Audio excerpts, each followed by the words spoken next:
Noche Miller. I answered either one. And this is my horse, Rusty. Rusty is a 9-year-old Morgan gelding. When he was 2, he wound up in a kill pen. He ran over anybody that got close to him, and he bit anything that got near his mouth. Didn't he? Yes. So, luckily for him, a rescue that saves Morgans found him and saved him. And I said I would foster him. I've worked with horses my whole life. I've started colts of every type. I would have no problem starting a problem horse. We could fix his problems.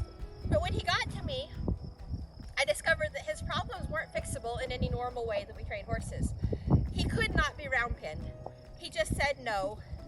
He didn't care how hard you hit him to try to back him off of you. He just would run over you, and I couldn't and wouldn't hit him hard enough to make him listen. So finally I ran across a lady who was teaching her horse to play fetch. And I thought, well, my horse already bites everything that gets near his mouth. We can play fetch. We can do this. So that was how we ended up with clicker training and trick training. And once we got started, it invaded every aspect of our lives. And now this horse has gone from being dangerous to be around on the ground to the one that I trust my small children under. He is my practically perfect pony, and I love him. Oh. And Rusty loves to play fetch. It's still it was his first trick, and it's still his favorite trick.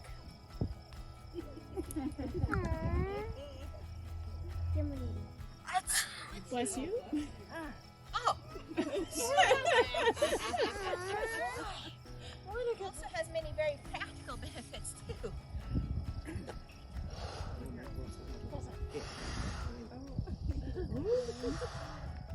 When we take things that horses are normally afraid of, like blowing balloons, and teach them that it's just a fun thing to play with, we overcome fear that horses naturally have and can make them practically fearless. Good boy. That was good.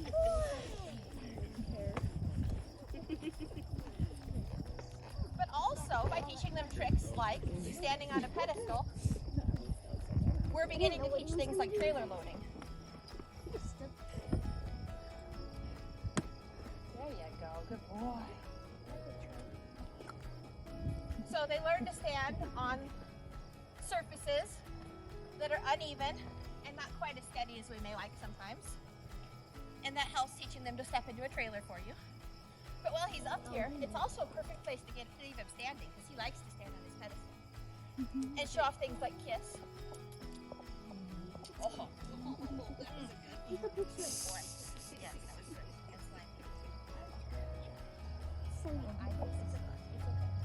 And smile. You smile. Come on, give it a good smile. No, don't smile.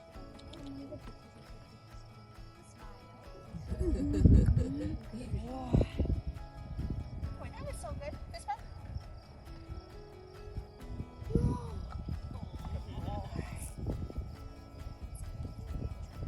So while he's up here, shall we show him some other things that you know? Say yes. I was asking See, Rusty knows his colors. Horses aren't actually colorblind. They can see colors like blue and yellow. Everything else is mostly grays and shades of green.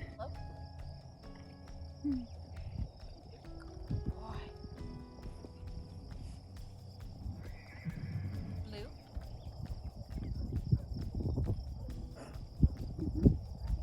To me. Thank you.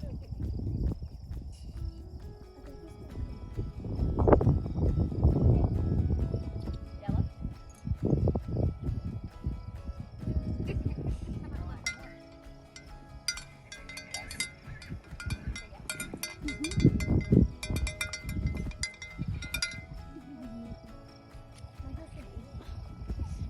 There you go. Oops. You can throw it in the grass. It'll be good for you.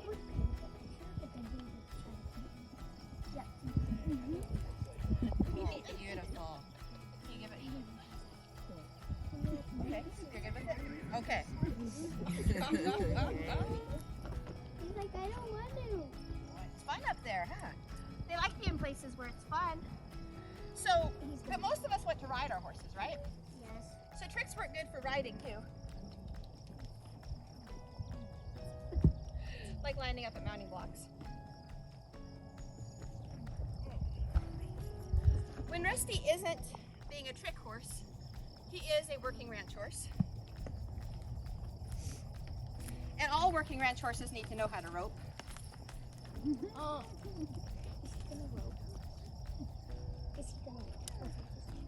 I venture to say Rusty is the best roping horse in the world.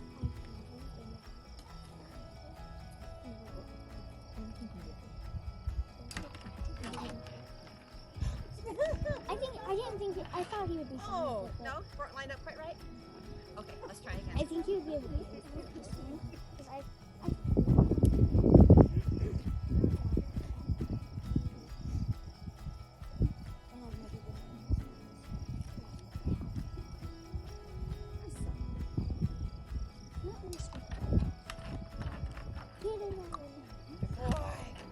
Boy, you got it. You don't let go. You gotta let go. You got it.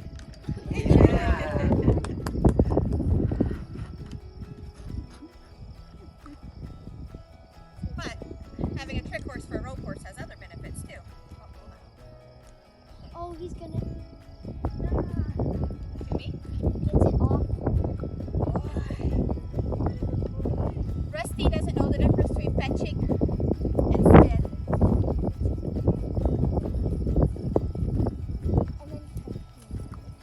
Of course, there's some cookies involved in the middle here. And I use the same methods to teach. No, we're not fetching. I use the same method to teach Spanish walk. Step back.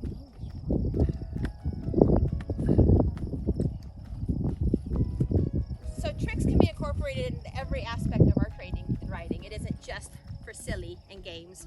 It improves everything we do with our horses and teaches them that learning can be fun. It builds a relationship with them that makes them willing and able to do anything that we ask of them.